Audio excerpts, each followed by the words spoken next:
Hey, Patty. Morning, Mike. How are you? Good, thanks. Happy New Year. Oh, Happy New Year. Thanks. I see you since Christmas, all right? No, Just for any members of the public that are joining us, if you could please make sure you keep yourself muted and your video off until we call your name to speak, that would be great.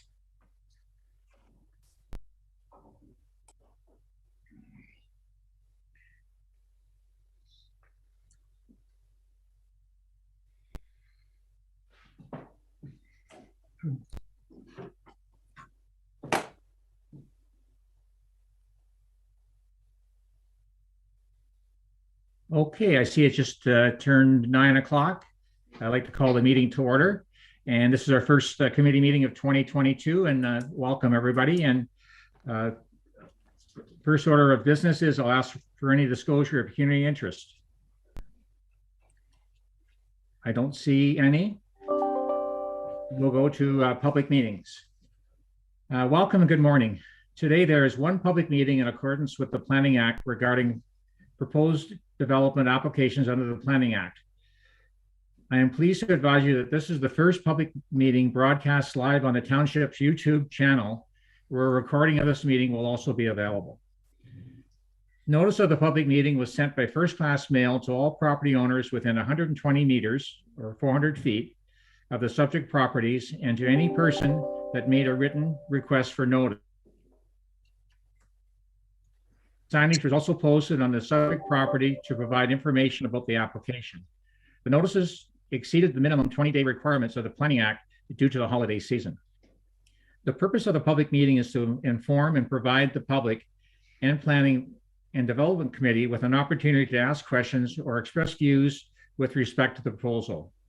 The format of the public meeting will be as follows. 1, the applicant's agent will generally explain the purpose and effect of the applications. 2, Township staff can provide further information and clarify any statements of the applicant and or their agent.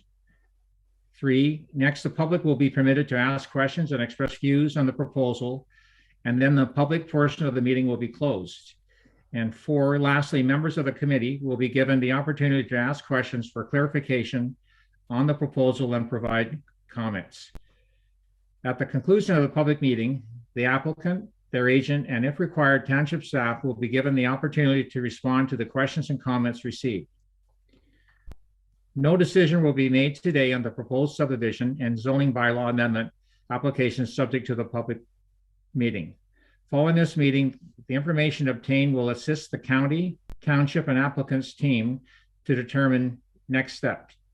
This typically includes finalizing conditions of draft plan of subdivision approval for further consideration by this committee at a future meeting prior to forwarding to the County of Simcoe, who is the approval authority for the proposed subdivision.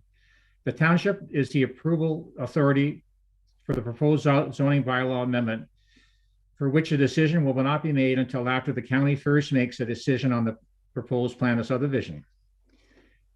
If in the future the County of Simcoe and Township Council decide in favor of the applications by adopting recommendations from this committee, members of the public who have provided oral or written submissions but disagree with the decisions may appeal the decision to the Ontario Land Tribunal, OLT, as outlined under the Planning Act.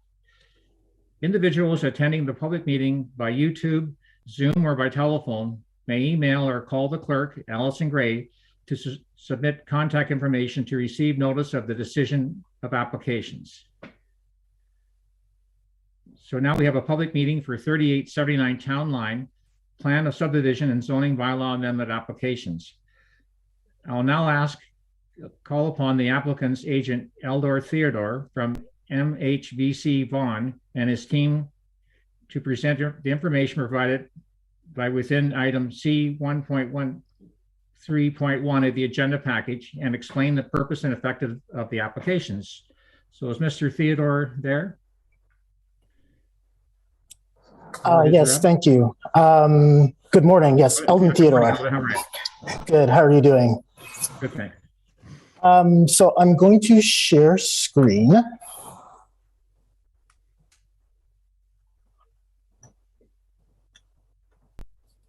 And start the presentation. So I'm here on behalf of my client, Dave Meeks, for the property located at 3879 Town Line Road. Also here with me, this morning, is Marius Jasreski from an associate from my office, Ted Kruska from Tatum Engineering, our civil engineering expert, Jim Broadfoot from Azimuth, our ecological and natural heritage specialist, and Gavin O'Brien from Soil Engineers Limited, our geotechnical and hydrogeological specialist. So for any specific questions that come up as it relates to some of those details, they are here and available to answer any of those questions. The presentation I'm going to be giving today is just an overview of the site. I'm going to be focusing mostly on what's changed and how we've responded to specific questions received to date, particularly at the last community meeting and as well as through the process. So just an overview, the site itself is approximately 10 hectares or 26 acres in size, located within the Bass Lake Marchmont settlement area. On the site today, it's an existing woodlot, currently vacant of any development or any buildings as it sits, on the east side of Town Line Road, close to the intersection with Highway 12. And just from a surrounding context perspective, all the surrounding land uses are predominantly low-density residential dwellings. To the north, the homes backing onto Millwood Road. To the east, as well as to the south, both low-density as well as just vacant land. And to the west, some low-density residential as well as existing farm. From an environmental perspective, and as part of our environmental studies submitted about as in support of the proposal, we've identified the eastern portion of the property having a venerable pool area, which is something that is identified and protected as part of our plan of subdivision. As well, we've also noted intermittent drainage features that exist on the property that are being controlled and managed as part of this development. We did note 4 butternut trees, but through our process, we completed an assessment with Ministry of Natural Resources and Forestry, confirming that these trees are category 1, meaning that they are non-retainable, and therefore no permit is required and no compensation is needed for their removal. A natural heritage assessment has been submitted and reviewed as part of this process. Just from an official plan structure, the property is designated settlement living area, which is permitting the single attached dwellings, which we are seeking on the property. It is zoned rural currently, and with a small component of environmental protection. So that zone permits, as it sits today, really one single attached dwelling and a range of agricultural uses. So we'll be looking to rezone the property as part of our application. So just a little comparison of the draft plan that was originally presented and what's proposed today. Not a lot of fundamental shifts in terms of the number of lots as proposed in terms of their size and their orientation. But what has changed is as part of the proposal, and as you see before you in the staff report in the zoning, is that we've confirmed a 15-meter vegetated buffer both along the north and along the south side of the proposed lots. While they would be part of the lots, they would have their own separate zoning to ensure that no development or site alteration is permitted within those zones. And so they remain as a woodlot condition, providing for buffer to existing and future development down the road. We've also, as per your staff requirements, your engineering staff requirements, introduced 0.3 meter reserves along lot 16 and 17, as well as lot 1 along Town Line Road. And we added a daylight triangle for clear sight lines, 5.5 meter at the proposed lot 1 within the subdivision itself. So in terms of the the official plan itself, the proposal conforms to the township's official plan policy direction. What we'll be seeking is a zoning bylaw amendment to permit the proposal. We're seeking to move to the residential 1 zone, as well as introducing an open space exception zone and environmental protection zone, with the open space allowing for the stormwater management pond and the environmental protection relating to the proposed buffers, as well as the existing feature on the property. And that is illustrated both in, I guess, the public notice as well as in the staff report. And so wanted to take a bit of time just to go through some of the issues that were raised and how we believe that we've responded to those. And we've throughout the process, our team has taken some consideration to ensure that before coming back to this committee that they have been addressed in a meaningful way.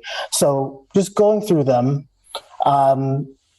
buffer zone on the north side to maintain privacy. So we've achieved that as part of the recommended zoning provision, maintaining a 15-meter buffer on both sides, not just the north side, but as well as on the south side, which will protect the existing trees and maintain that separation from existing homes. There was a comment about minimizing swales along the back of properties along Millwood by redirecting drainage from this area and just seeking no additional drainage. So we revised our engineering plan significantly to decrease the drainage that previously went to Millwood Avenue. So rear swales are minimal now, or they've been removed in some cases. And all drainage that previously came from the south is now intercepted and is now flowing to the stormwater management pond. So that helps to improve that rear yard condition that currently exists today. There was concerns about the location of the wells and the septic beds for the new homes, that they shouldn't impact the wellheads that are located on the rear of the properties on Millwood Road. So we can confirm that the building code requires a 50-meter setback, and our proposal for those locations are on average more than 30 meters. So it's actually double the building code, and 30 is actually one of the closest. Actually averages around 32 to about 47 meter separation distances. So we're more than exceeding, which helps to provide for that protection and avoiding impact. In addition, our hydrogeological report has been peer reviewed and has been accepted by the township. And that report confirms that the aquifer is, and just as a general point, it's not exclusive to those who use it in the area. Every application, just like this one, that comes in has to demonstrate that there's no adverse impact to the groundwater, which we believe that this application has. There was a comment about whether First Nations have commented on this, and we can confirm through the process that First Nations has reviewed and they signed off on our proposal. There was a request that the buffer that we proposed be 20 meters. And the one thing that we noted that typically buffers are usually around 6 meters. We had initially proposed a 10-meter buffer, and we've increased it to 15 meters. We think that this is more than sufficient. This is quite a substantial buffer, and it will be reinforced by the zoning as proposed to ensure that it maintains that state over time.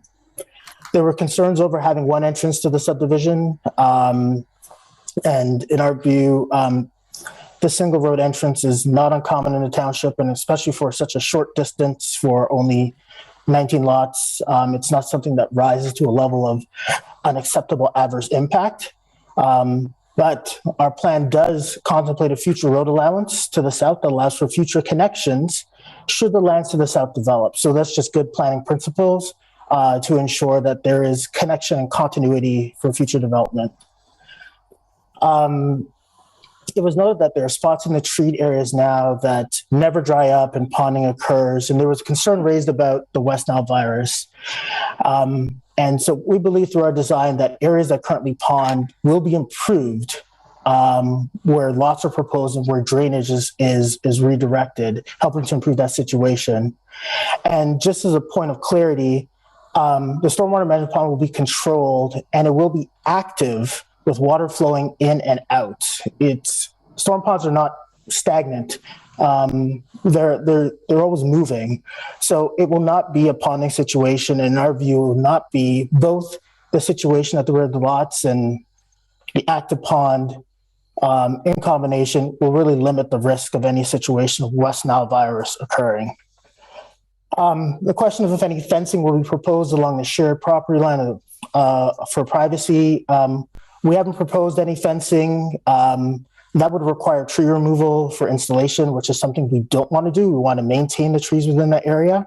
We continue to be of the view that the 50-meter buffer proposed achieves that same goal for privacy. There was comments about impacts of the proposed well tapping into the existing aquifers, I guess, servicing properties to the north. And so just on that point, the proposed well itself, they're on average 79 to 81 meters south of the existing water supply wells. So that exceeds the minimum distance of 50 meters from existing pumping wells. Helping to maintain appropriate separation distances. And just given what we've observed in terms of our reports, the productivity of the confined aquifer, the relatively low anticipated pumping rates for domestic household water usage, and as well expected short pumping duration, it's not anticipated that the proposed domestic wells will impact the neighboring wells. There's a question of would the well testing be completed relative to existing wells? And I believe that there is a condition in the draft approval that that seeks monitoring of the wells as part of the approval to ensure there's no adverse impact. And we have no issue with that condition. It's something that was similar, that was also approached within the Lock subdivision within the same settlement area. Almost at the end here, concern with higher elevations and impact on drainage during construction. What we can confirm is that erosion control will be installed through the site process to help mitigate erosion and issues on the site. And that will be to the satisfaction of the township and your staff.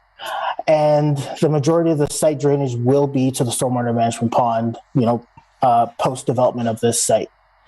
And concerns that development did not indicate the need for water conservation. So, as part of our work, the aquifer testing that we did indicated that the capacity of the well is ample to supply the daily average needs of each proposed household.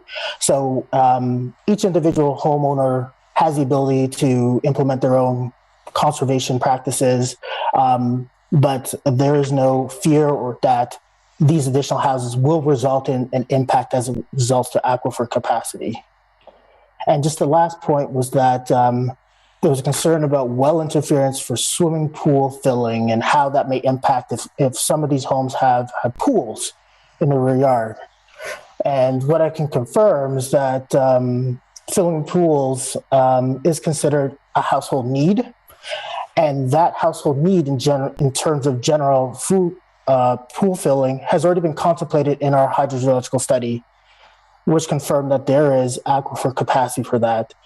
And we confirmed that the potential impacts to nearby wells, if that did occur, are anticipated to be short-lived. That was peer-reviewed and agreed by the town's peer-reviewed expert, and it was noted in that peer review that pool filling would likely occur in the spring when water levels are at their highest level anyways. So the right to be able to have a pool and to fill that pool would not have an impact on the aquifer overall. So that's my overview of the comments and just some of the feedback. And I'm happy, and our team is happy to answer any questions that you may have, as well as the public when we have an opportunity. Okay, thank you, Alden. Do township staff have anything further to add to the materials information presented by Mr. Theodore? Thank you, Chair Taylor. I'll just jump in here if that's okay. So just to reiterate, it's been over 3 years since the initial public information meeting back in April 2018 when you first saw this proposal before you. And as demonstrated through Mr. Theodore's presentation and his team's work, there's been a lot of additional study site investigations, changes to the plans, additional studies have been undertaken as well. So, you know, that kind of gets us to where we are today. And I just wanted to note, can you hear me? I feel like there's some feedback there. Okay, Yeah, okay, we can so hear you. I just want to make sure. So, you know, the public meeting notice that went out to the neighbors and to the agencies showed the tree preservation area on the north side of the development. And as outlined by Mr. Theodore, it's also proposed on the south side of the development as well. So that's great news. And the road connection, the future road connection, the applicant and their team were very open to including this in the draft plan, which we were pleased to see. Because this is a settlement area and in keeping with good planning principles, we have to ensure that should the settlement area be developed further in the future, that traffic and including pedestrian traffic wouldn't have to go out from this subdivision out to Highway 12 to walk down further to the south towards Price's Corners. There would be an internal connection for pedestrian and you know, vehicular traffic as well. And just in closing, I'd just like to reiterate today for everyone that this is not a decision that will be made today. This is an information gathering and confirmation process, and to hear if there's any other questions or concerns that can be implemented through the draft plan conditions that were included, you know, in the attachment 7 to your report. And that's just the notes I would have liked to add, Chair Taylor. Thank you. Great. Thanks, Andrea. Now we go to the public comment section. Any persons present on Zoom or on telephone who have either questions or comments on the application will now be invited to speak. Township staff will call upon each registered participant. Please unmute yourself when called upon and turn on your camera if you wish. You will be required to give your full name and address for the minutes. Emily, our planner, can you please start calling the first name, please? Thank you, Chair. So they will go in alphabetical order of last name. So I'll call your name and I'll kind of keep an eye out to see if you're trying to unmute your mic or not. You don't have to speak if you don't want to. This is just an opportunity once your name is called to provide comment or input. So the first name in alphabetical order is Marlena and John Botman. Okay, there, we're on. Hello, can you hear me? Yeah. In regards to, oh, sorry, it's John and Marilena Botman. We're at 1987 Millwood Road. And the part that affects us is the so-called pond that's going to be close to our backyard with standing water. Is it the same company that has put these storm drains in that are on Providence, Meadowview, and Town Line? Because they all seem to have standing water in them. Can someone answer that? Good, Andrea, is that in your wheelhouse there? If I may, Chair Taylor, I would like to see if Mr. Theodore's team, perhaps Mr. Kruska, could address that question. Thank you. Yes, I think that is a question for Mr. Kruska.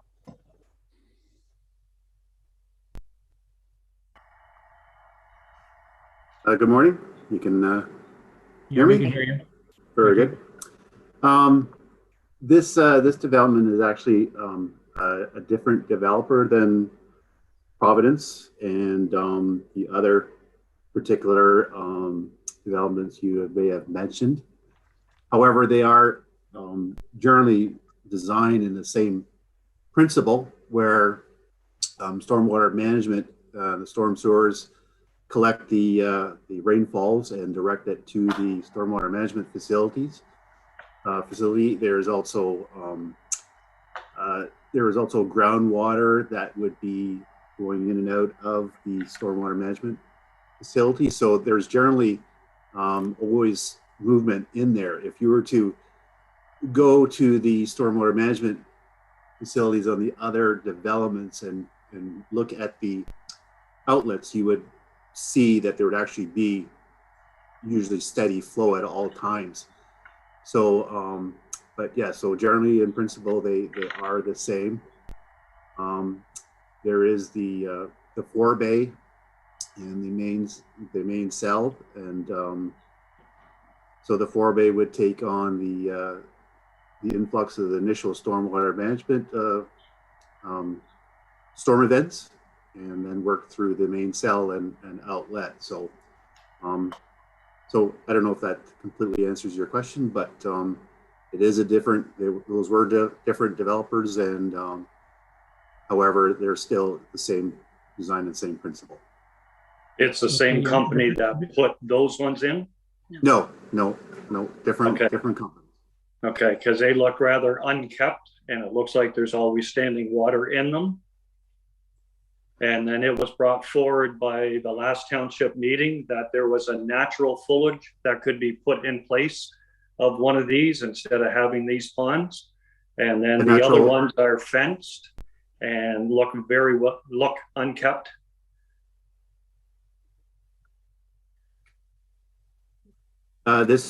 We were following again the township design standards on this too. So we actually, the one development in the Northridge was recently inspected by the MECP, and it was in excellent condition. So again, same sort of stormwater management design and construction. Go ahead, Mr. Buffett. So you're still concerned with how it looks in standing water. Is that your question there? Yes, it is. And I believe it was Mrs. Dunlop who brought it up at the last meeting 3 years ago that they used a natural foliage in the cold water area in regards to treat this type of problem with the storm sewers. We just wonder if that's been addressed, because this is going to be in our backyard. We do have a pool. We do enjoy the outdoors. And to have mosquitoes, West Nile and whatnot, and have something that doesn't look pleasing in your backyard, although there is a buffer zone, it still will be there.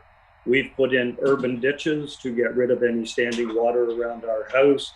They recommend that if you have tires with water in them, to drain them. If you have a bird bath that's water in them, that every 3 days to change it. This is just some of our concerns with us and with our grandchildren coming, and we're outdoor people. I see our building officer has his hand up. Did you want to say something there, Nick? No. No, I'm sorry. Go ahead, Mr. Botworth. Are there other comments you've got? No, that's it. Thank you. Okay, so I think the issue there is through Mr. Kruska. So there is flow in the pond. Is that what you're saying? And there shouldn't be standing water? There'll always be water moving through, especially, of course, every time there is a storm event. So. Okay. Thank you, Emily. And there will be a stormwater management planting drawing for the facility too. Yeah, just Mr. Botworth, he mentioned something about foliage that's. Yes. And that, can you comment on that? And the design team will, when they finalize and the planting, stormwater management planting drawing, that all the plantings will be there that would fit in with this type of facility. Okay, so thank you. That into consideration. Okay, thank you. Emily, do we have a? Oh, sorry, Ms. Woodrow, go ahead. Thank you, Chair Taylor. I just wanted to add that that's embedded in the first draft of the proposed draft plan condition. Included in attachment 7 to the report is a landscape plan for the stormwater management pond. Okay. Thank you. Okay, Emily, if we go to the second. Thank you, Chair. The next registered participant is Sandra Forth.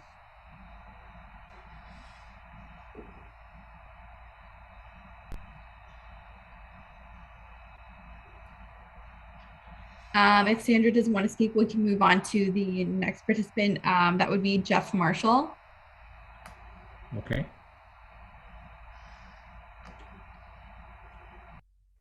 Yeah, good morning, everyone. Good morning. Can you hear me, I guess? Yeah, no problem. I have, first of all, it's Jeff and Jane Marshall. We're 2067 Millwood Road. I sent in a comment letter originally with respect to the landscape buffer behind our properties and the reconfiguration of the drainage pattern, which has been done according to my discussions with Tatham Engineering. I see them on a regular basis on other issues. But I have several questions, and I don't know who would be appropriate to answer these if I'm able to ask them. Yep. Let's go one at a time then, Jeff. And certainly, thank you. Sandra Forth is our immediate neighbor, and we've had discussions. She this summer had a tree from the subdivision properties fall on her lands, and discovered to her surprise that basically the developer or the landowner next to us, from where the tree came, that their insurance doesn't cover any damage caused by that. So therefore, Sandra will have to, or has gone through her insurance with her deductible to get that sort of thing taken care of. So she has submitted a comment letter, as far as I'm aware, that she has requested that an arborist at some point during the subdivision development process go through and review the existing foliage in the 15-meter buffer to look for, particularly in this case, ashes that have been destructed by the emerald ash borer. And we know there are many of them that are getting ready to die and fall over in indiscriminate directions. So the intention is to selectively remove those trees when it's possible before it gets turned over to many private owners, and that work can no longer be done or enforced. So that's a comment on behalf of Sandra to be taken under advisement by the township. Okay. So Andrew, we'll maybe get an answer to that one, Jeff, right up, because we saw the letter there as well. Go ahead, okay, Andrea. Thank you. Yeah, I don't know who would speak to that, but maybe Andrea. Thank you, Chair Taylor, and through you. So one of the other draft plan conditions is a tree preservation plan, and those are typically prepared by either an arborist and or a landscape architect. So in that case, the tree preservation areas on the property will have an inventory taken, and any damaged or unhealthy trees would be identified and removed through that approvals process with the township, so that once the development is in a state for a building permit, the trees that are present should be in a healthy and basically a healthy state. Andrea, I have a question. Can you comment on, if a tree falls from your neighbor's property, why wouldn't it be the neighbor would be responsible for that? If I may, Chair Taylor, in response to your question, trees and property lines get into somewhat legal issues and that sort of thing because of branches and things that extend from one property to another.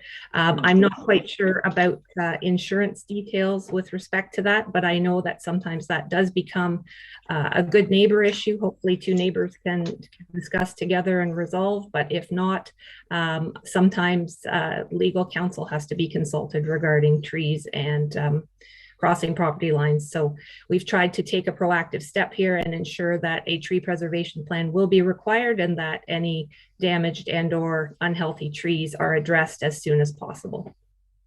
Thank you. Thank you. Mr. Marshall, if you want to go to your second question. Yeah, it's thank you very much, by the way, Andrea. A related question, I guess, when the tree preservation area, I guess it's EP zone or whatever is in place, how is that protected in the future with private landowners? What's the township's procedure for that? So police and protect. And if indeed somebody goes in and starts to rip out trees and they're gone, what's the remedial action that can be taken after that? Just a general policing question. Go ahead, Andrea. Thank you, Chair Taylor, through you to Mr. Marshall. So in terms of where we've come today in various subdivisions, I'll just use Marchmont, for example. There are existing tree preservation areas. They're identified in the subdivision agreement, and they're also identified on the overall lot grading plans, as well as individual lot grading plans in support of building permits for each lot. That's how we identify them present day. However, staff have noted that in some cases, if someone doesn't read a subdivision agreement or they haven't reviewed the lot grading plan thoroughly, what other mechanism is there that we can use to flag these important areas? So the landowner and their consulting team in this case has been very open to adding the environmental protection zoning, which is an additional layer of flagging that type of thing on each individual property. And it actually allows for enforcement under the Planning Act. Zoning enforcement, because we've embedded that in zoning. So that is actually a bit of a stronger enforcement mechanism should it be necessary. But I think the most important thing is that when someone is inquiring about a property, usually their first question is, what is the zoning? And other developments that we have in this particular area, the tree preservation zones are included within the residential zone. They're not identified as environmental protection, whereas in this particular case, we're taking that extra step to identify it in the zoning. Thank you. Go ahead, Mr. Marshall. Yeah, another great answer there, Andrea. Thank you. This question's probably a two-parter as well, probably through to Ted Kruska ultimately. From what I understand, the design of the road above, they were not able to grade the entire road to the north towards the stormwater management facility. Consequently, there's a low area in the road, basically immediately uphill from us. And in an extreme event, overflow would occur out the sideline swales of the new houses onto our backyard, carry on through to Millwood Road. My understanding is that the storm piping has been designed for the 100-year storm. In other words, a very, very large event. And my wife and I are certainly willing to accept anything above and beyond that. Having said that, in order for that system to work, the catch structures on the road immediately upstream of us have to be able to get the drainage into the storm sewer. So I'm wondering if, two-part question, if the catch structures upstream of our house in the road could have sort of catch basin rims with overflows, because that provides a safety factor, let's say in the fall months when the catch basins are getting covered with leaves falling down and cannot accept 100% capacity flow. And then the second part to the question, when the overflow may occur in an extreme event, is the intention to provide easements along sidelines for the houses upstream of us, or is it simply going to be taken care of through construction, logical construction grading, which would be my preference? So I guess all that's over to Ted, wherever he is. Okay, I see his name here. If Ted could answer that. Yes. Hello, Jeff. Hi, Ted. Through our second submission of the design drawings to the township peer reviewer, we have eventually redesigned our design drawings that have not actually been just submitted yet, our third submission, but the road now is a full urban design with curb and storm sewer. So yes, we couldn't direct all the drainage directly from town line to the stormwater management facility. So there is a low area there that does intercept and catch all the stormwater events and directs it to the swim pond in an oversized pipe that does match the 100-year storm. So in the event that gets exceeded, there is a drainage ditch between the lots for an outlet. So it is designed that way to go through the lot and to the rear and out by your property, and which is really the existing outlet as it is, but definitely obviously we're not to intend to put any over there as much as we can.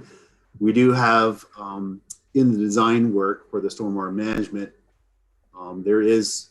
we have done work to show that the receiving catch basins can take that, and we can further look at other opportunities to help with regards if the catch basins get leaves or something that might inhibit the flow.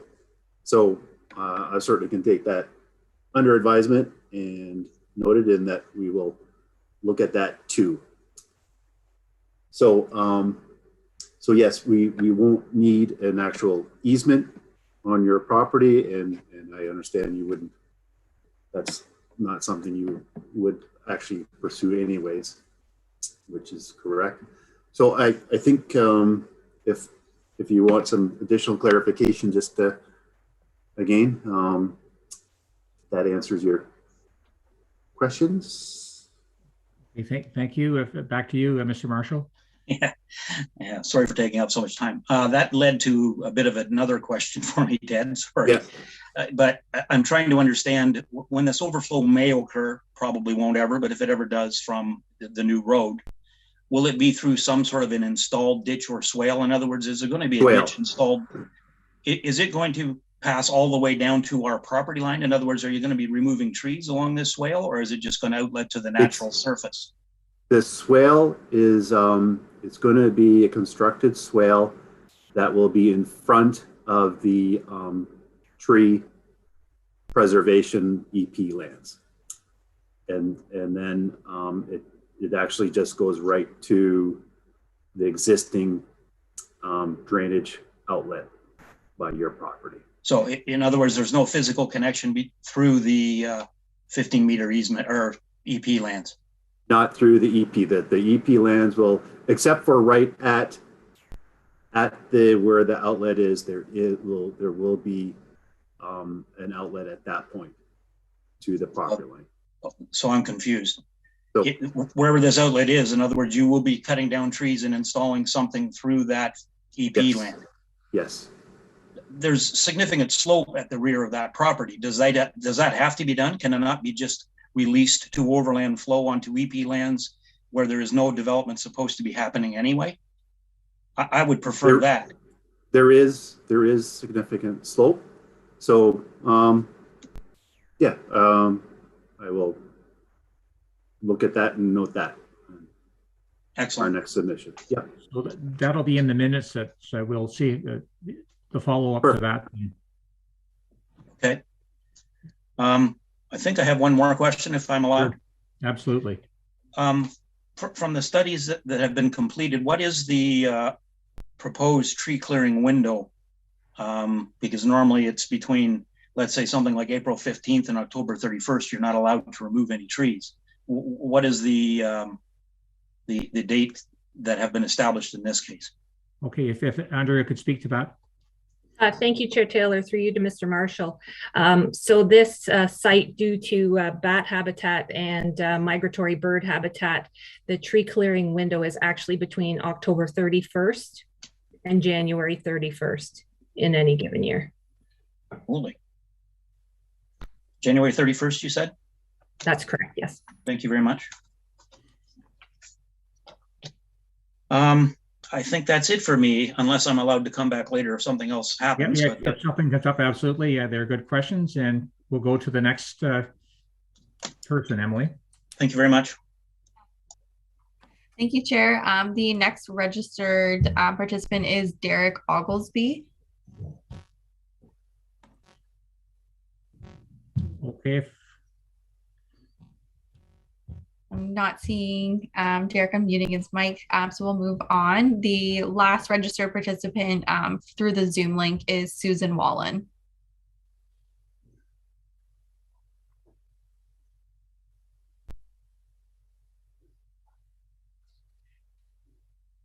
I think that's everyone, Chair. That at least we have registered through Zoom. Thank you. Okay. I'll give Mr. Marshall another chance if you thought about that before we move to the next stage here.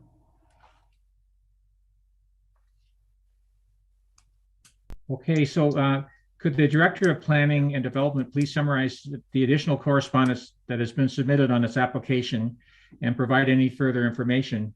And I see as of yesterday, we got 4 more questions that came in from all from Millwood.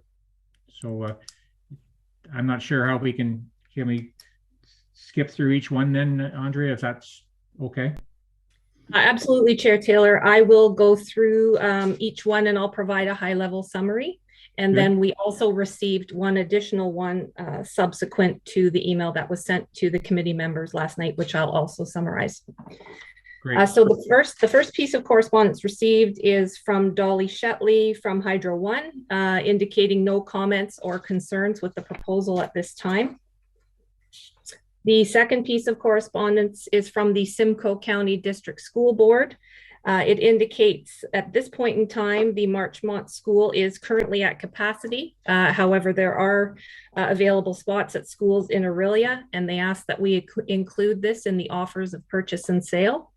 So that will be included as a condition. In terms of the landowners on Millwood, the first letter that we received in the package is from Julie and Frank Grimaldi from 2037 Millwood Road. And just in summary, they're very grateful for the environmental protection zone, including the tree preservation area. They do note 3 concerns: the adequacy of the swale for drainage, the volume and current quality of existing well water, and they wish for the EP zone to continually be monitored, including having marked boundaries for those working in the area during construction. The next piece of correspondence is from Patricia and Barry Wynn from 2001 Millwood Road. And in summary, they would like to ensure that the flow rates of their well water will not decrease. They would also like to know how many wells can be sustained in the aquifer if that information is available. They would also like to know about the traffic, including on Highway 12 and Town Line, and if there's a possibility of a stoplight, and who is responsible for the environmental protection zones in the tree preservation areas. The next piece of correspondence received is from Aaron and Mitchell Shaw from 2027 Millwood Road. They're disappointed that the green space behind their home is going to be removed. They would like to ensure that there is enough water to serve all of the needs of the 19 lots plus pools. They would like to be assured the tree line will remain, and how will that be enforced and clearly marked. And during construction, they're concerned with changes in grade in terms of planning for runoff and groundwater management. They were also noting the septics in the rear yards as proposed and the potential health risks being close to their well. The next piece of correspondence is from Milan Gurin from 2091 Millwood Road. Milan's concerns are specifically with respect to the tree preservation area and whether or not any drainage is allowed in this area for lots 1 to 6. How will the tree preservation area be monitored, and does the township take over ownership of this area? And the final piece of correspondence is an additional piece, as I noted, that was not contained in the email circulation last evening. It's from Robert and Linda Manili at 2021 Millwood Road. And it's quite a detailed letter regarding tree preservation, grading and drainage, and water well quantity and quality. So just to note a few of the points here, the desire for an arborist to address the tree preservation area, potential impacts of swales to the tree preservation area, follow up by an arborist annually for the tree preservation area and enforcement of the tree preservation area. Grading and drainage, concerns with respect to removal of topsoil and adding engineered fill for site grading, foundations, underground services, and pavement. Quite a few detailed questions here that Mr. Theodore and I may also have to follow up with Mr. and Mrs. Manili to answer outside of this meeting. There's also questions and comments with respect to well water quality and quantity when the test wells were dug, ensuring existing drainage patterns, how deep the new wells are to be, comments regarding potential pools, and what happens, what recourse do homeowners have if there's impacts to their water quantity and quality. So that summarizes the additional correspondence, Chair Taylor. Thank you. Yeah, thank you very much. Does the applicant's agent wish to provide any further information on the application or in response to the correspondence? Thank you, Mr. Chair. I think with respect to saving, except for the last submission, there seems to be a lot of detailed items that that I agree, Ms. Woodrow, probably thorough going through and just reiterating what's already been submitted and provided would help. But I think a lot of the questions have been responded to either by myself in my presentation or by Ms. Woodrow in response to some technical questions. But there are a few. How many wells can be supported? And I think earlier in my presentation, we noted that as every development application comes in, there's an assessment that occurs at that time as to whether the aquifer has capacity. I'm not sure whether there's a theoretical capacity of how many wells it can be completely contained. I probably turn to Gavin if he's still here. If that is a number that we can provide or a number that we have,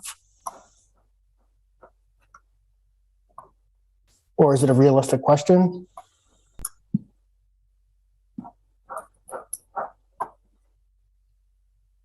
I'm not seeing Gavin. May have lost him. Okay. So on the traffic question and the stoplight, from my understanding and based on the traffic study that we undertook, this development doesn't result in a situation in which traffic lights are warranted at this location. I think if traffic lights are desired, that's a municipal decision, but not one that's directed as a result of this application. And then there was a question about, does the township take ownership of the EP? The open space block at the southeast of the subdivision is proposed to be dedicated to the township, but the buffers at the rear will continue to be part of each individual lot. With that zoning that creates that level of certainty and control on that portion of that property. So the rear buffers, no, those continue to be part of individual lots. But the open space block at the southeast, yes, that's intended to be dedicated for public purposes and protection. I think Ms. Woodrow had her sign up to speak. Thank you, Chair Taylor. I just wanted to also note that MTO, the Ministry of Transportation, has been circulated on this proposal. At this point in time, they've indicated that because Highway 12 is within their jurisdiction, traffic lights are not warranted, and they will be taking another review as we move forward in the process as more information is available. But at this time, traffic lights do not meet the provincial warrants at Highway 12. Okay, thank you. Okay, I think we've covered the public. Do members of the committee have any comments? I'll go to Member Bettesworth, Member Dunlop, and then Member Burkett. Go ahead, Member Bettesworth, and you're on mute. Thank you. It's quite obvious from the presentation that there's a lot of questions about the whole area of water, flooding, and drainage. And it seems to be a major concern. Here, I just have one question, and that is, what is the remediation that's available to the Millwood homeowners should the best made plans of this proposal not be realized? Is the remediation on the township? I want to know where the liability may be or what action to correct problems falls on behalf of the homeowners or the people on Millwood. I just want to know, where is the liability? Thank you. Okay, I'll ask Ms. Woodrow to speak to that. Thank you, Chair Taylor. Through you to Member Bettesworth. Maybe I'll tackle the water quantity and quality in the wells as a first step. Mm-hmm. So as Mr. Theodore noted, the township will be recommending to the county that although the preliminary testing for the hydrogeology does not indicate any concern, we will still be recommending to the county of Simcoe that a well monitoring program be implemented for this development. And what that typically involves is a program being set up to the satisfaction of the township.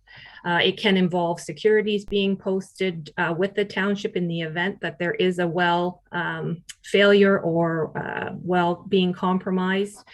So we would hold that security to ensure that that could be addressed adequately. And in terms of drainage, engineering, that sort of thing, again, through the subdivision agreement, we take appropriate securities to make sure that the works are completed. They will be supervised by the Director of Public Works and the township's peer review engineer as well. And we would look for certifications for works from the applicant's engineering team as well. So we hold on to those securities and release them gradually as the township is satisfied that the works have been completed to our satisfaction. Okay, thank you. Member Dunlop. So through the chair to Andrea or Eldon, the stormwater landscaping plan, that's great. I just hate the neighbors to think it's going to be grass cut and everything. It's those shrubs that they're putting in would help absorb the water. That's to my knowledge. Is that right, Andrea or Theodore? Yeah, go ahead, Ms. Woodrow. Thank you, Chair Taylor. I'll just start, and then if Mr. Theodore would like to jump in as well. So yes, so certainly we look to supplementing the area with additional landscaping to help keep the soil from eroding and to assist with the water flow and water balance on the site. In this particular case, there are some, natural habitats of bats and migratory birds that will also be maintained. So what the neighbors see today, a lot of that will still be maintained so that that habitat is available. So I don't envision a lot of change. I envision some supplementary plantings, but I don't envision a lot of change other than where the stormwater pond proper will go. But I would let Mr. Theodore add any comments should he wish. I think Ms. Woodrow answered that perfectly. The only thing I would add is that whatever planting we do, it is to the satisfaction of the township. And so we can work with township staff, our landscape architect, and the town to ensure whatever appropriate planting or different approaches to planting that would achieve those goals as well. I'll go ahead, Ms. Woodrow.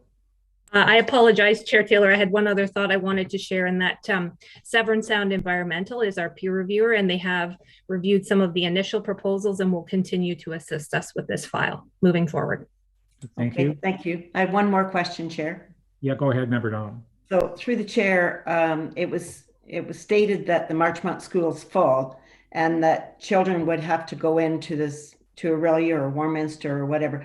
Would the Simcoe County consortium, would they bus those children in, or would that be of the understanding that the parents drive them? Okay, I think our CAO has your sign up. Go ahead. Thank you, Worship. Sorry, through the chair. To the Deputy Mayor. So I listened to that comment, and it was an interesting one because schools, if that's their home school, the school will figure out what to do. Like they may get portables, they may get, and I'm sure Councillor Cox probably knows more about it than me, or they may get bused somewhere else. But it's not a township role, and I only know that because I moved into a new subdivision and they bused my kid across town for a half a year until they built a new school. But the school board, it's not something that the township controls. The school board will work out wherever the children go. Yeah, I understand that. I would just hate for, say, if I moved in and I had 3 kids, just assuming that that's the way they go, and all of a sudden, no, they're not going, they can't come to this school. So I just wanted to try and understand what would happen there. Would the people buying the homes be warned, or is it up to them to check this out, or what Okay, happens? I think I'll let Andrea speak, and then I think Member Cox can maybe jump in too. Thank you, Chair Taylor, through you. So just looking back at the school board's letter, they have requested that a warning clause be included in all offers of purchase and sale. So we add this as a draft plan condition, so it's flagged, and then it is up to the applicant. The onus is on them to ensure that those are included in the offers of purchase and sale, those warning clauses, but it will be in our subdivision agreement as well. So someone purchasing the lot will be, it's going to be there in writing. And if folks contact the township too, we would flag that for them. Thanks for that answer, because although it is up to the Board of Education, it would come back to us. So I'm glad to know that that's going to be written in there and parents would know that that's what's happening. Thanks for that answer. Yeah, Member Cox, can you add to that? Usually when that happens is that the children all get picked up the same as all the other children do. And when they get to the school, there'll be what they call a commuter bus. And then that bus picks them up and takes them to the schools that they'll have to go to in Aurelia. Because when I worked in Aurelia, we had children from Marchmount at kindergarten at David H. Church. And they just went to the school like everybody else, but they got off the bus and didn't go in the school. They get on a commuter bus and they move them off to another school. Okay, thank you. Member Burkett. And you're on mute there.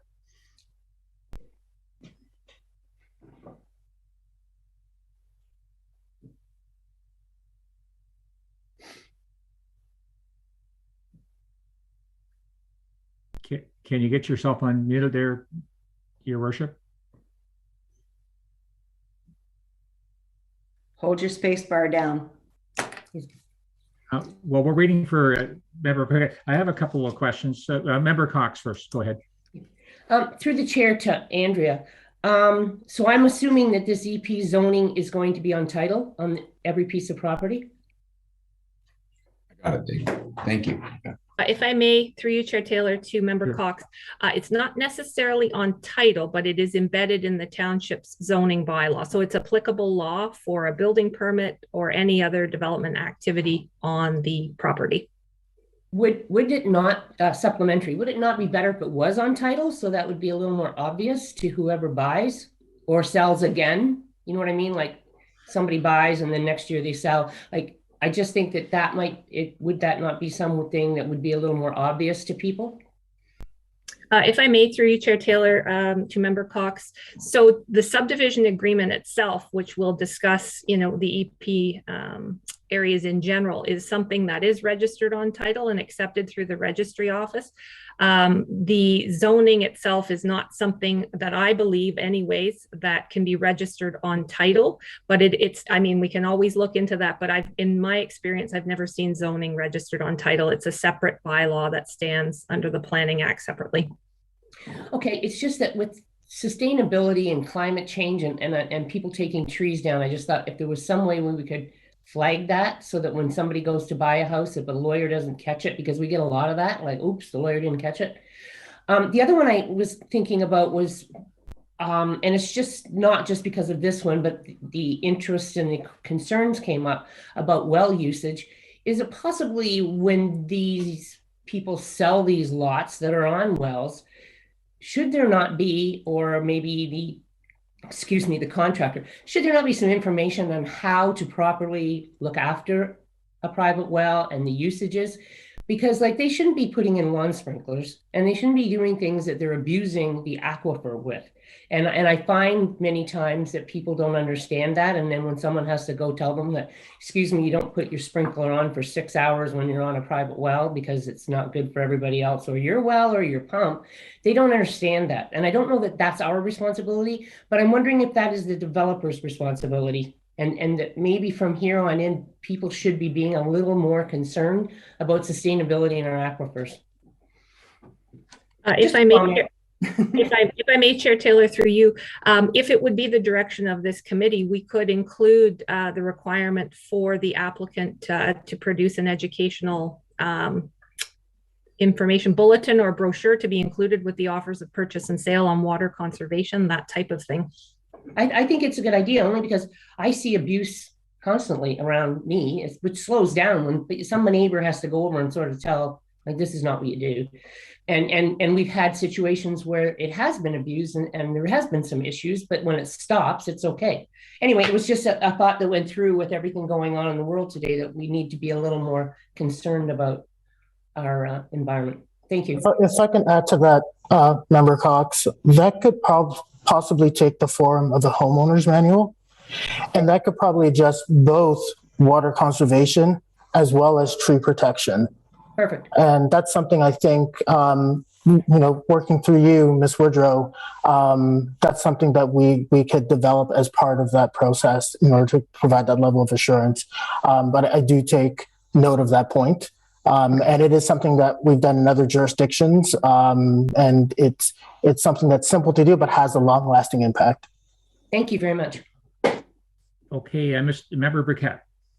Thank you through the chair. I have 3 questions, Chair. The first one is for Gavin, who's not here. It would have been nice to put my mind at ease, as well as some of the residents that are listening. And I'll just read what you have for one of your answers. The aquifer is not exclusive to those who currently use it, and every application to connect to the aquifer has to demonstrate no adverse impact to groundwater, which this application has.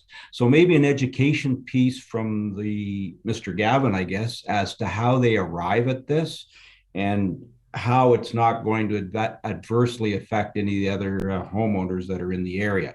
But that may be at a later time, or maybe a document to provide to the residents to put their minds at ease as to how they arrived at the conclusion they did. I don't know if you want to speak to it, Eldon, or not. I can speak to that. So, Mr. Burkett, we did receive a message from Gavin that apologized, but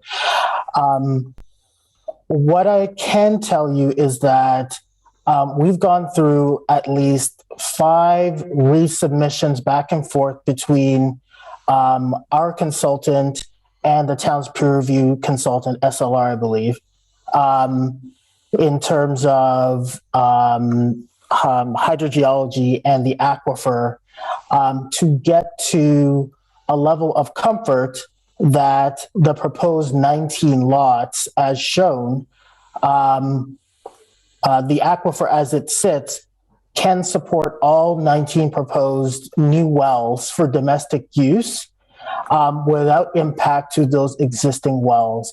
And that's reinforced by the monitoring program that's going to be put in place to ensure for that protection. But that has been reviewed and accepted by the peer reviewer as acceptable findings for this. And the comment was really a simple point that, which we'll hope was kind of a point of comfort, is that there may be a future application down the road, maybe the lands to the south, maybe in another location, perhaps through intensification or other form.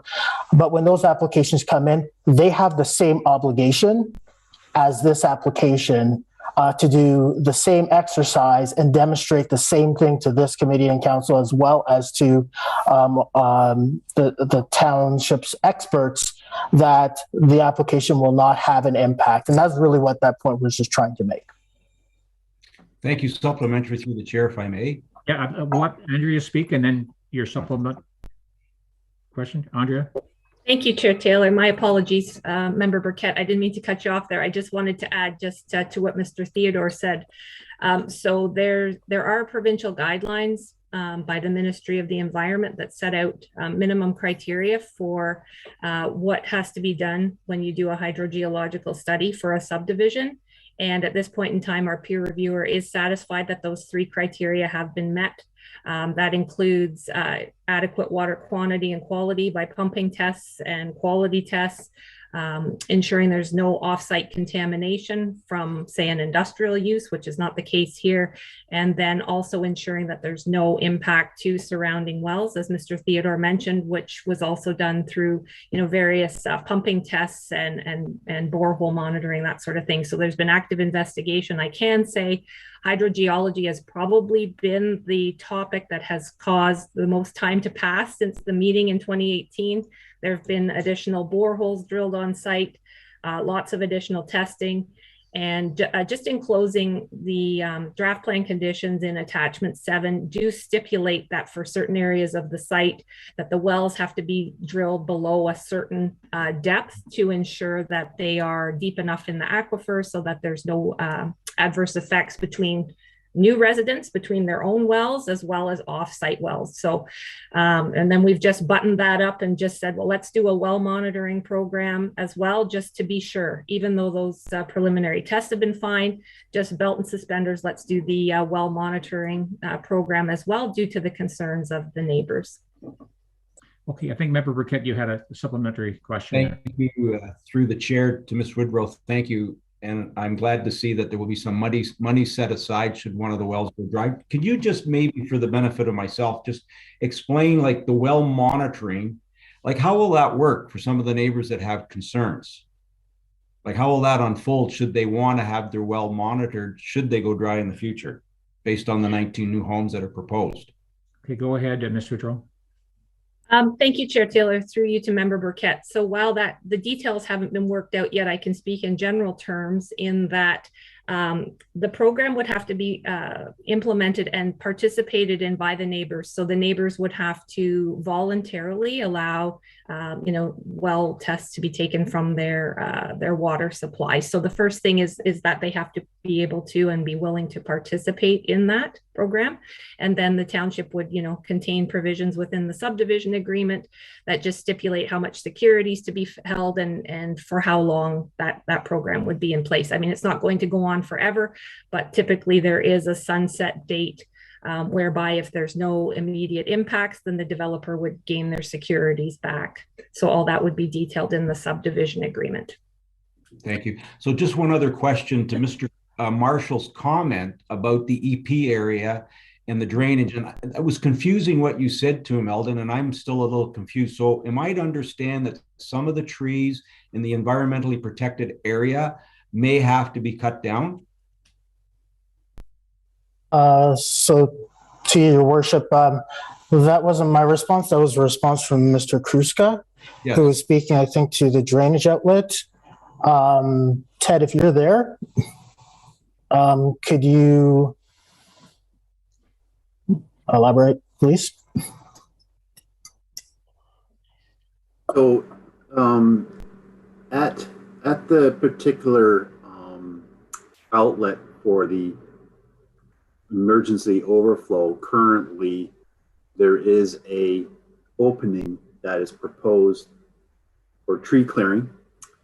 But speaking obviously with Jeff, that we are to and can review the necessity for actually removing those trees, considering there is grade, that it could just proceed along the swale that we have in front of the tree preservation and then naturally outlet in that same area. So that's something that we can look at.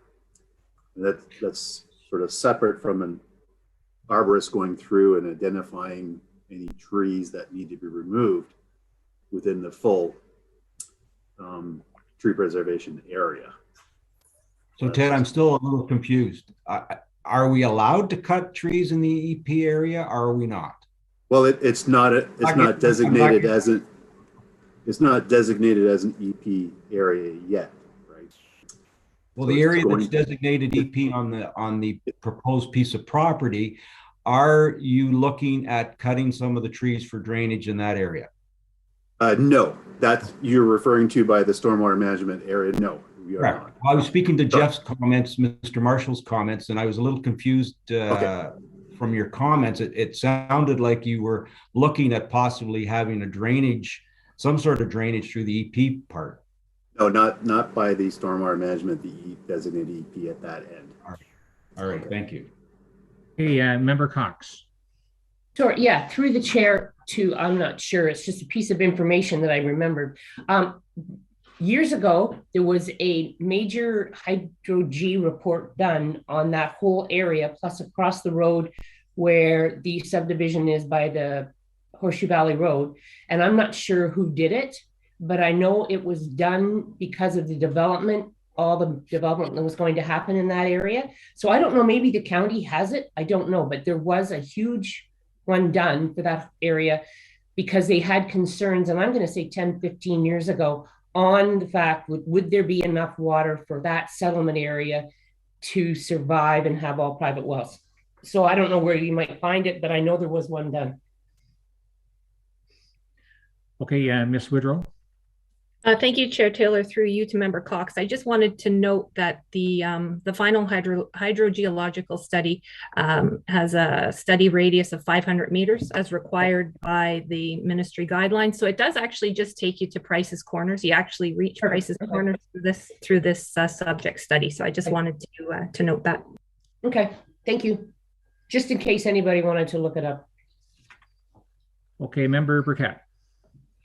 Through the chair, thank you. So I think, Eldon, you commented that like the hydrological study that we're doing, like there's going to be more growth in that area because there are some lands that are still available. So does it take into consideration the possible growth that may happen in the future in the lands that are still part of that settlement area for Marchmount area?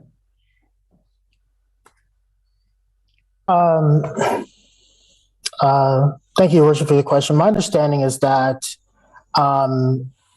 it is not future-proofing for future applications. Each application, when it comes in, has to assess the capacity of the aquifer at that time and its availability. So, should an application somewhere else in Marchmont come forward, they need to assess it geographically from their location within that 500-meter radius as to whether that location where they are in the aquifer, that their proposed development can accommodate that.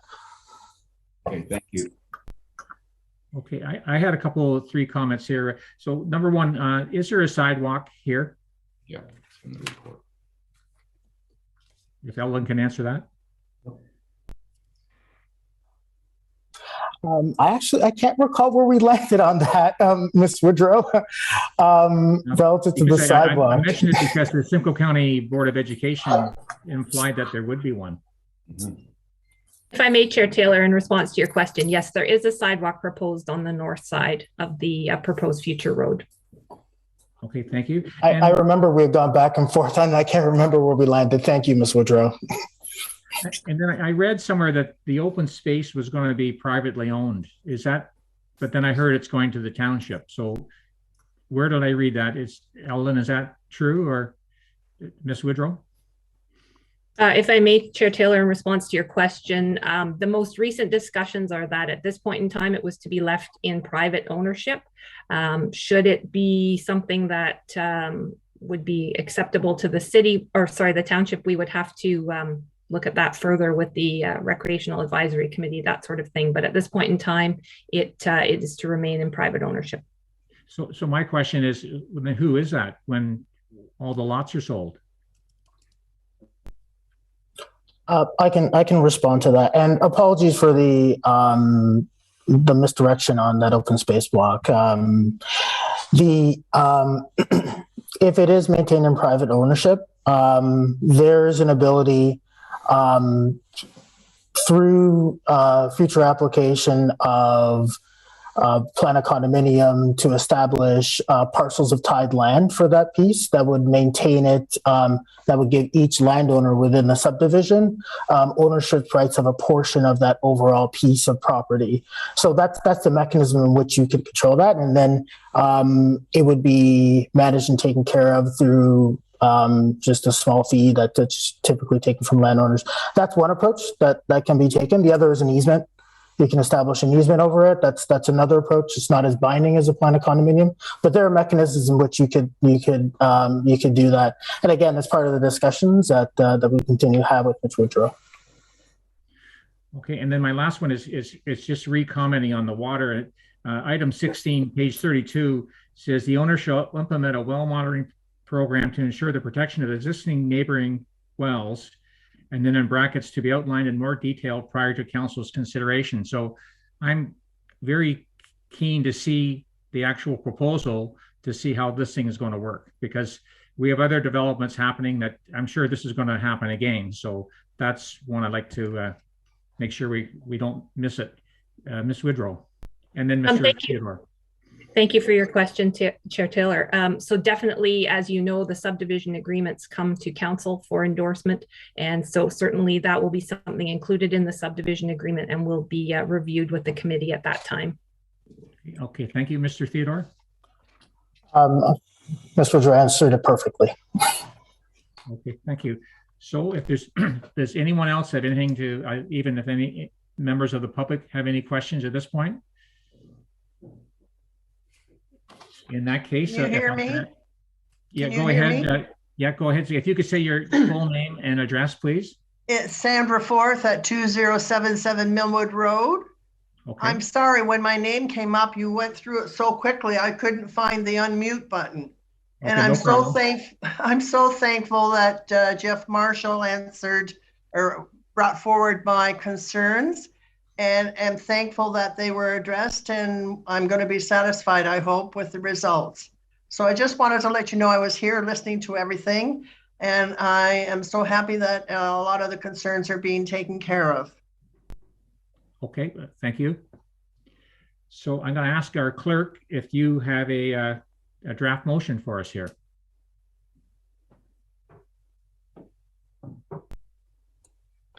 I do, Mr. Chair. So the motion reads that planning report number P22-002 dated January 19th, 2022, with respect to applications by High Level Construction for a proposed draft plan of subdivision, file number SVT 1801, and a zoning bylaw amendment Z1712 for 3879 Town Line be received, and further that township staff be directed to work with the County of Simcoe and the applicant's consulting team to finalize proposed conditions of draft plan subdivision approval to be presented to council for consideration in the future, taking into account any additional submissions from the Planning and Development Committee, members of the public, circulated agencies and township departments, and peer review consultants.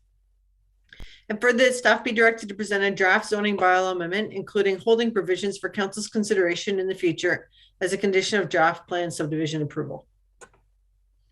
Okay, do we have a mover on that one? Moved by member Dunlop, second by member Bettesworth. All in favor? And it's carried. Okay, thank you. Okay, so that's the end of the meeting, and we're going to move back on to the agenda. Thank you very much. Have a great day. You too. Thank Thanks. you. So we're going to ask, we're into the consent agenda. There's one item there. Member Dunlop. Through the chair, I'd like to pull E21, Morgan Planning. Okay, if we could move that to new business.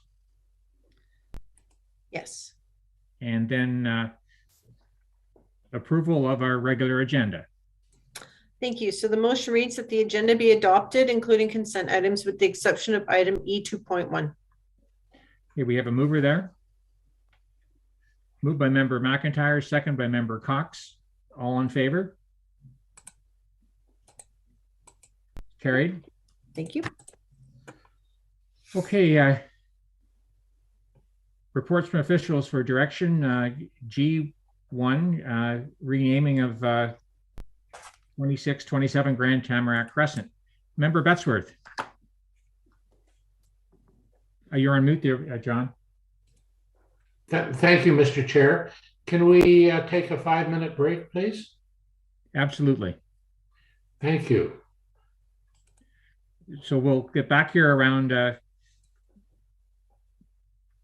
10:30. How's that? Perfect.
agenda, and we'll ask if Stephen Vanderbilt would like to comment on the renaming of 2627 Tamarack Crescent. Go ahead, Ms. Vanderbilt. Thank you, Chair Taylor. There is a report on your agenda for the naming of the streets within a new subdivision. So the township, one of the township's planners, Emily, and I did prepare the report. And Emily actually made a couple of slides that I'll just quickly use to discuss the report here. So hopefully you can all see this map on the screen here. Yeah. Perfect. So we are talking about what has now been called the Gateway North subdivision. So it is located here, just for context sake. This is the new Tim Hortons on Highway 11, and of course, Weber's and Starbucks is directly adjacent to this site also. So it is, sorry, there's also the gas station and complex. I think the Weber's may be a little bit more over this way, but I think everyone knows the kind of neighborhood here, especially with that new Tim Hortons right on the corner at Grand Tamarack Crescent.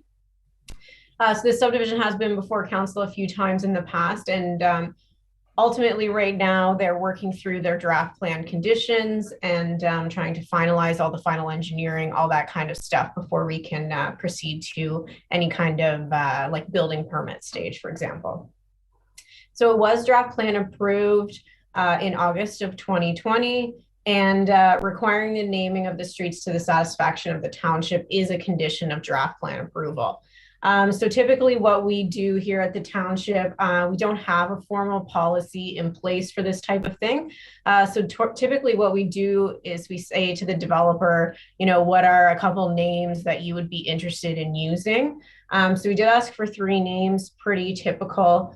And then we circulate those names to the adjacent municipalities. So as council is likely aware, our fire department dispatch is shared with numerous other municipalities. So when you call 911, you're actually talking to a central dispatch system. That dispatch is not just the Township of Severn, but also, for example, the city of Orillia or the Township of Oromadani or the Township of Romera, even Gravenhurst. It just really depends on the agreements in place at that time.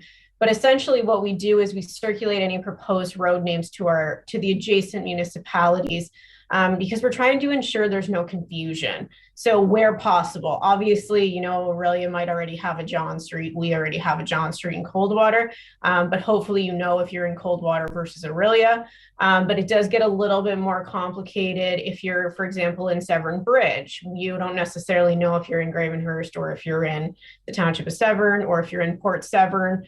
Sometimes you might not know if you're in the Township of Severn or the Township of Georgian Bay. So we're just trying to avoid conflicts that are in relatively close proximity.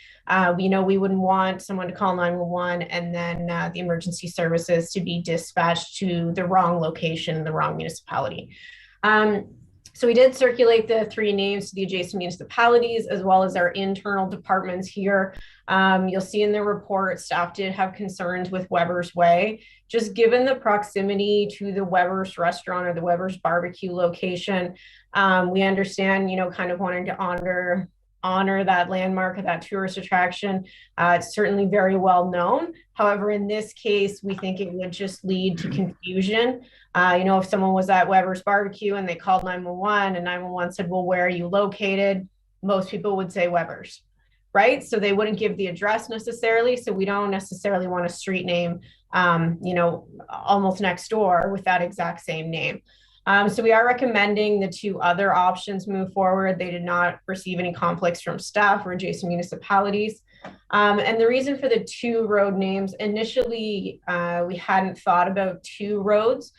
This is a little bit of a blurry plan here of the subdivision. And the reason, of course, it looks a little bit odd to anyone paying attention here, is that this is a condominium development. So these are just blocks, and then the individual lots or the individual dwellings are parts on a plan of condominium. So that's why it's not just this many lots. There's numerous condos going to be located, numerous dwellings, townhouses on each of these blocks.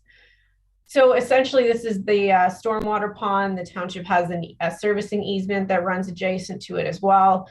So the addressing of the stormwater pond would happen off of the end of this red street, which would be proposed to be one street name, and then essentially a crescent off of that main street.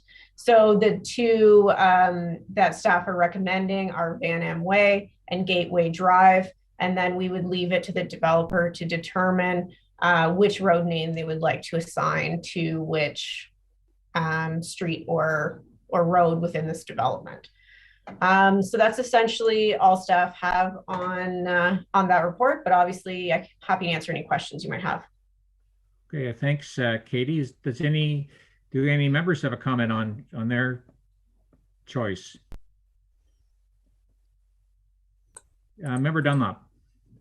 Through the chair. Yeah, at first I thought that Weber's Way was nice, but then the more you think about it, that only puts you in that general area. And like you said, 911 would be, gosh, are we going to Weber's or are we going to a subdivision? So I would agree with the other two and to let the developer decide which was which.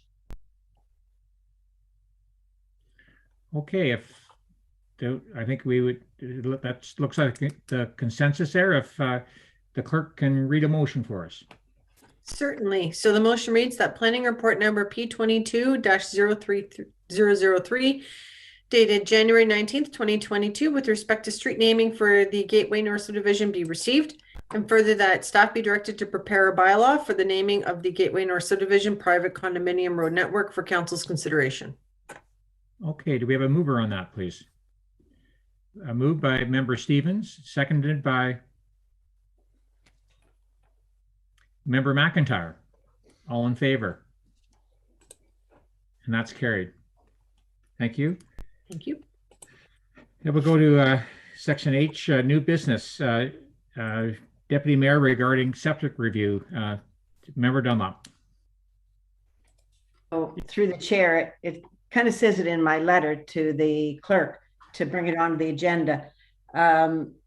Before Christmas, I had a resident come up to me and say, this is what I got per bill, and I'm not opposing paying it, but what I wanted to know was somebody came in, rammed a rod 3 or 4 times into their septic bed area and left. And they were like, well, is anybody going to tell us? Is it good? Is it bad? What's going on? And then along that same area, somebody that had a holding tank was charged for a septic inspection, and they don't have a septic bed. So they want to know why they were charged. And will there be something going out to these residents to say, yes, you were charged and everything's good, or no, you weren't charged and you need to do ABC. So that's what I was asking for, Nick. Thank you. If our chief billing officer there could speak. Nick, go ahead. Thank you, Chair, and over to respond to Member Dunlop's question. Staff are aware that council are being asked questions regarding the septic reinspection program, and I would have to confirm, I do believe that what the Deputy Mayor is indicating, an update might be very beneficial.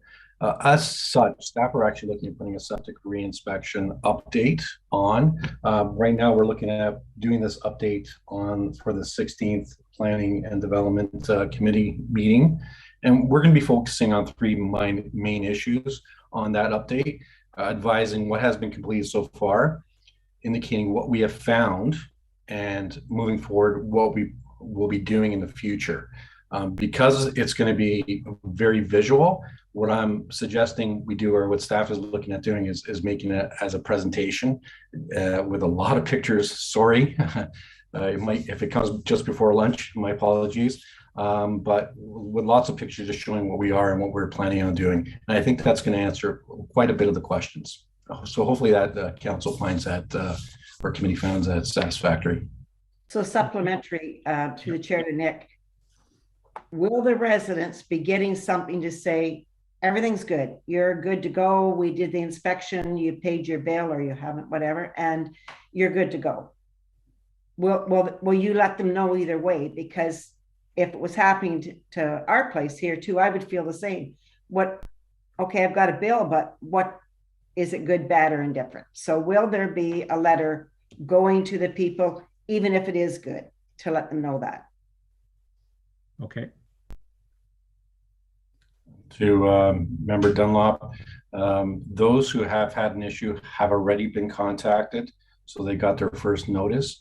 Those who have not, who basically have been satisfactory, have not received anything. We've had a couple of requests, and although that was not part of the Tatum's contract, we will get them out. I would suspect that we're probably gonna be doing that next month. We do have the reports now, so we have them on our facility, so we can start printing these out and get them out there, even if they were satisfactory. But those who did have issues have been advised. Okay, so I would really appreciate the ones that are okay. Just a short, brief letter. You were inspected, everything's great, way you go. Thanks, Nick. Okay, I think Member Burkett had his sign up. Yep. Thank you through the chair to Nick. As part of your presentation, Nick, could you maybe give us a little insight as far as holding tanks? And do we have the ability, if they're skirting around a cottage or a home, do we have the ability to remove some of that skirting and look to make sure that everything is going into that tank, not maybe some of the gray water going somewhere else? I'll go ahead, Nick. To Member Burkett, you must have been reading my mind, because I was going through some pictures that actually showed situations like that which involved holding tanks. I can provide some opinions when it comes down to removal of materials. And I can bring that forward as part of the presentation. Absolutely. Thank you. And if there's any other questions like that, or you want to see, I'll be more than happy to take that information on and try to illustrate it as best as I can. All right. Thank you very much. Okay, Member Cox. Through the chair to Nick. Nick, there's another one I hear about all the time, and I think they call them dry sinks, where there's a pipe that goes out, is it? And there's stones, and it's supposed to be cleaning the water as it goes into the ground. But I could be wrong on the name of it. But there was years ago, that's what they had. And I've had some people talk about those, and I said, I don't think that's right. If you know what I mean. Member Cox, the terminology is a gray water system, or a class 2, I believe is what it's classed as. They are permitted into the code, but they have to be designed very specifically. And just as a preview, if you want, in terms of the holding tanks, yeah, class 5 systems, when we do see class 5 systems, that's probably the first thing I start looking at to see if there is a gray water system also on that property as well. So I'd like to see what that is, and then I know better when somebody tells me these people called it a dry sink or something because it went out to that, and I didn't understand. Okay, that's great. Thanks, Nick. Yeah. So I have a question, Nick. That holding tank, I think, was in the McLean Lake area, I believe, but I'm surprised that would be allowed, because that has gone on. That's where the reinspection program started, was because of the quality in McLean Lake. And I'd be very surprised that we would allow a holding tank in that environmentally sensitive area. Yeah, go ahead. To Member Taylor, holding tanks or class 5 systems have very limited usage. I don't want to say they are essentially banned, but there are only very small conditions where you actually can use them. If you're there to remedy an unsafe situation, if you already have a septic and you really don't have any other choices, and I suspect that's probably going to be the reason why that situation is there. They just had no other choice on it.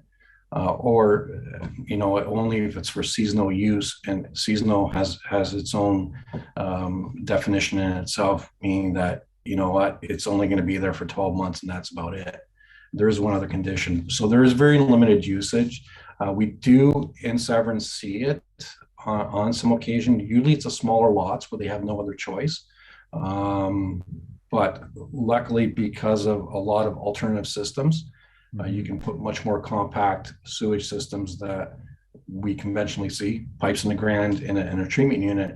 that work that way, but unfortunately, there are some situations where class 5 is the only thing, or a holding tank is the only option you have. Member Dunlop. So through the chair, if you were to go in and you found this holding tank and it's been there for 25 years and they have lots of ground and that around them, I know where this one is, it's probably a lot of rock, but is that something that you can say, okay, we've got to update this, the tanks maybe was probably metal at the time, it's starting to leach. Can you at that time then go and say, you can't grandfather this, we need this out of here? What? It's just a question. Can you do that or not? Each one is a little bit different. First thing I typically do in a situation where someone is proposing a holding tank is show me you cannot put another type of system in here. And in that particular case, I want to give some ammunition to the designers out there, but you may also be in a situation where you are remedying unsafe condition. So in that particular case, that could be an argument that could be presented by the designer at the time, saying, hey, this is to remedy an unsafe condition. I says, I'm making this better. So that could be an argument, but a lot of times you try to prove to the point that, look, you got the space here. As it might cost you in the long term, this might be a cheaper alternative than to have a $500 pump out every couple of months versus spending $20,000. Do the math, and sometimes you find out it might work out a little bit better that way. Just they have to figure it out, unfortunately, sometimes themselves. Okay, thank you. I look forward to your presentation. Yeah, so Nick, just like my comment would be that when you do the summary next month at the next meeting or whatever, summarizing 2021, it'd be nice to know from council what the actual inspection is involved, just so that when we get asked by the landowners, hey, what's going on here, so that we can say, yeah, here's what you do, step 1, 2, 3, and then hopefully you get a report back. So just a summary, just what, hopefully that our contract inspection is the same quality as the one we had with our own person who's away on maternity leave right now, is what I'm getting at. If you could do that, that would be great. Okay, if that covers it, Allison, if you have a motion for. No motion necessary. It's just information at this point, and then the presentation will come next month. Okay, so then we'll move to the item that came from the consent, E2.1, correspondence from Morgan Planning and Development regarding a request for refinements to the natural heritage system.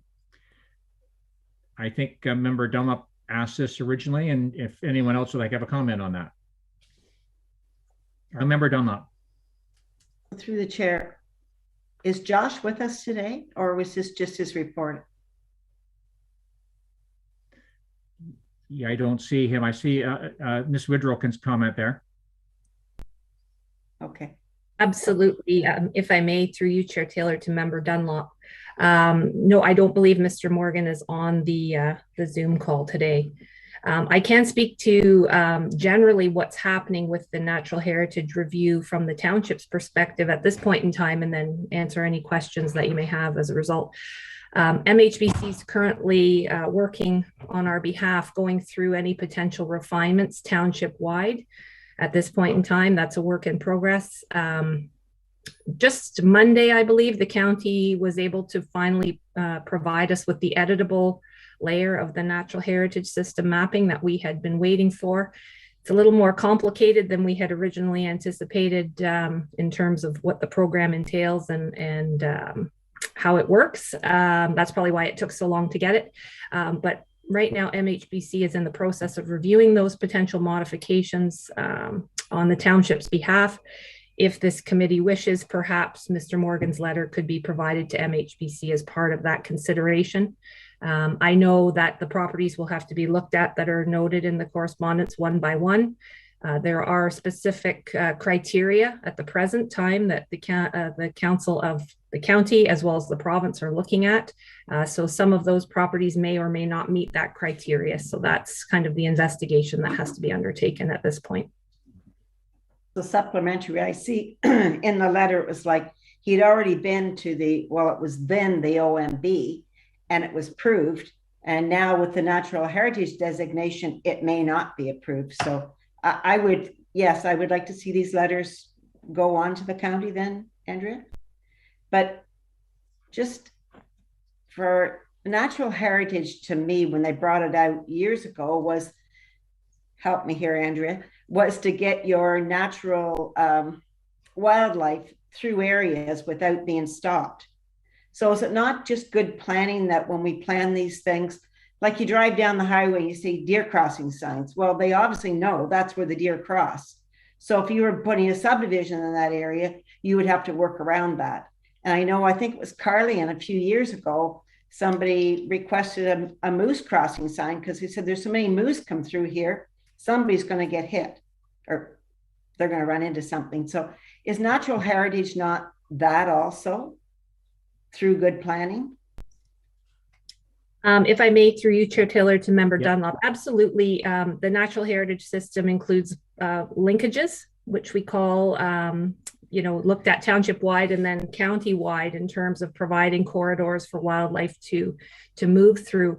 I think where the challenge comes in some of these developments that have been on the books, for example, a lot of them contain wooded areas, and wooded areas that are large enough to be considered significant. And right now, there's no development permitted in significant woodlands. So these areas may at one time have been an area proposed for lots or an industrial building or that type of thing. But now with the natural heritage system, they're a no-go, they're a full stop. You can't go in them. So that's where, on a site-by-site basis, in order to make, the eventual linkages township-wide, some of these areas on specific sites are full stop and can't go ahead under the natural heritage. So that's where the concern comes from. So just one more supplemental, Chair. So I think it was at the county that now they were looking like, so if something had gone to the OMB, now they're looking at it again saying, well, we may lift that natural heritage through there. It was a 50-50. They didn't know whether the government was going to allow it or not. Have you heard anything more on that? If I may, Chair Taylor, through you to Member Dunlop. So right now, the criteria that I spoke of that the county is providing to us to use is recognizing fully registered plans of subdivision. So the most recent one I can give an example of is the Rimkey subdivision. They've excluded that from the natural heritage system because it's registered. What they're still deciding upon is draft approved subdivisions. So like Area 3, for example, has a draft approval status, but it's not fully registered. So even though, they're saying right now only fully registered subdivisions are going to be recognized and can be removed from the system, they're still talking about these draft approvals. And I think the county's even been consulting with the province on that as well. So that's kind of still up in the air at this point in time. It's still to be decided. Yeah, because if they've already gone to the OMB years ago and had the approval, excuse me, I would like to see them go ahead if they've already gone through that process and they were approved then. If I may, through you, Chair Taylor, I should note some may not even have draft approval status. Some may have, say, zone rights, and that's another type of status that the county will have to consider and discuss with the province. So you may not have draft approval, but you may be zoned. That's another instance that's where it's not clear just yet. So honestly, this is my last question. So if you send all this information along to the county, then it may help with these developments that were already there, but they're not draft, but they're zoned. Correct? If I may, Chair Taylor, so just to be clear, we would share Mr. Morgan's letter with MHBC to form part of our comments to the county. So that would be the steps involved. Thank you. Thank you. Member Betsworth. Thank you, Mr. Chair. I guess this question, Andrea, is really probably a little premature, but I get concerned about things that may be coming down the road. And I am interested to know whether or not these changes of the heritage areas will be impacted by annexation, if they should occur in some of these areas. Do you have, I mean, if Aurelia took over a certain area that was classed as a heritage area, I'm just wondering if they can get the class changed to our detriment, only because it now falls under their purview and not ours. If I may, Chair Taylor, through you to Member Betsworth, certainly from the City of Aurelia's preliminary studies, environmental constraints are part of the list of things that they look at in their study area. So it will be up to them to evaluate what they feel, could be a barrier to them or not.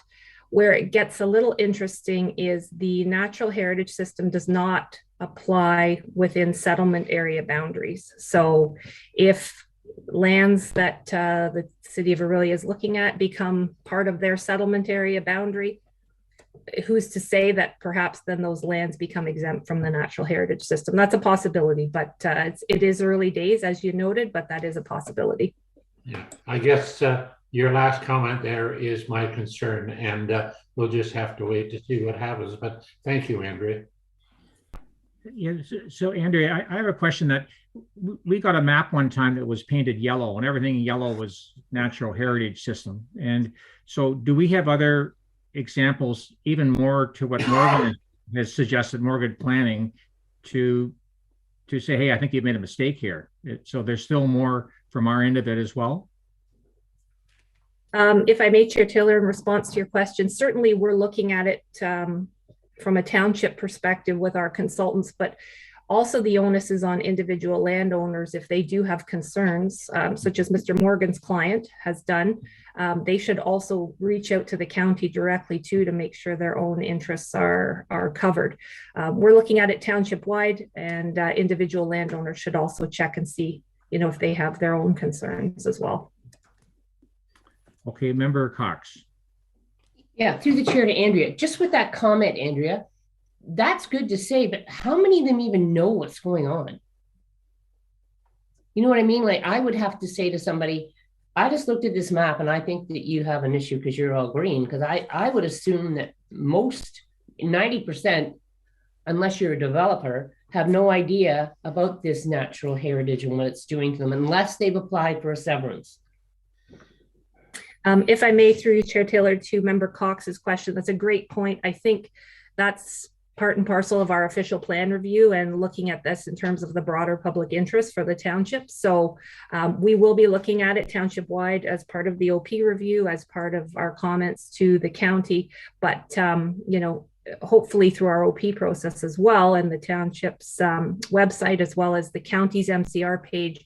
Hopefully landowners are becoming more aware of it as we move forward through the process, but it is part of our OP review as well. So supplemental, maybe there's something we could put on our website with the official plan that sort of says attention, something, I don't know. It's just that I really worry that there's a lot of people out there that have no idea, and they may come and say in a year and say, oh, I want to do this with well, sorry, last year we did this.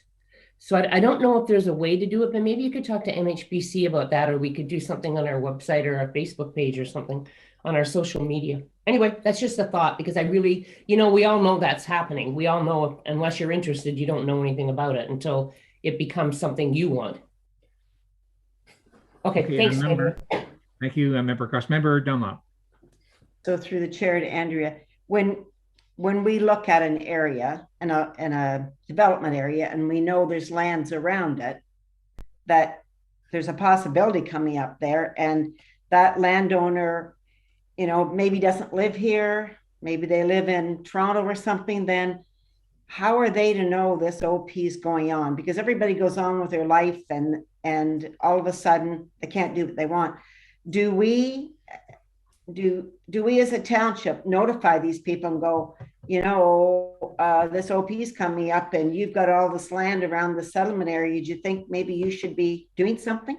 Do we let people know at all? If I may, through you, Chair Taylor, to Member Dunlop, certainly we've put some information in the tax inserts over the last few tax bills. Our new website is fantastic. People can subscribe and have subscribed to our official plan page. So anytime something new is posted, they get an email asking them to check. So hopefully that catches a lot of people outside of the township who may live in the city and have a cottage here. But I see Ms. Kennard is also available. Okay, Lori, if you want to speak to that. Thank you. Actually, Andrea did an excellent job, but I was going to say we have taken every opportunity that we can to notify people, short of notifying them individually, and that's just not possible. Like we've gone well beyond what the Planning Act requires, but people do have to take some responsibility. Okay, Member Dunlop. So I just go back to if we as a township can see this parcel of land around one of our settlement areas, that was a big word, and we know that, gee, you know, this should really be going into our official plan and nobody's come forward yet, would we let them know?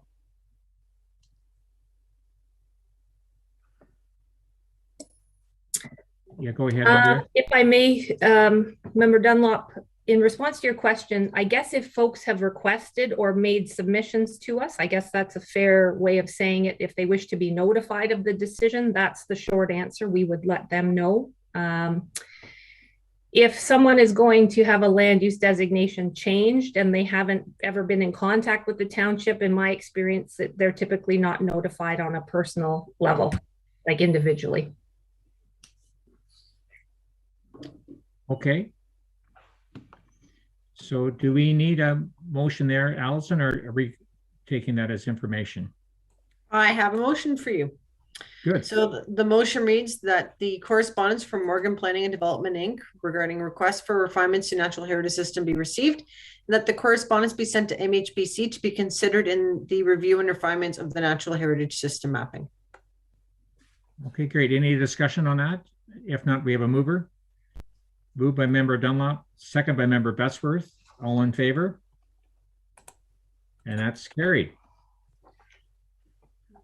And the next item is adjournment. I'm glad they moved that. Who would like to move that? I'll let the motion be read first, though. Sure. It's just that this meeting being is hereby now adjourned at 11:02 a.m. We have a mover there. Moved by Member Stevens, second by Member Cox. All in favor?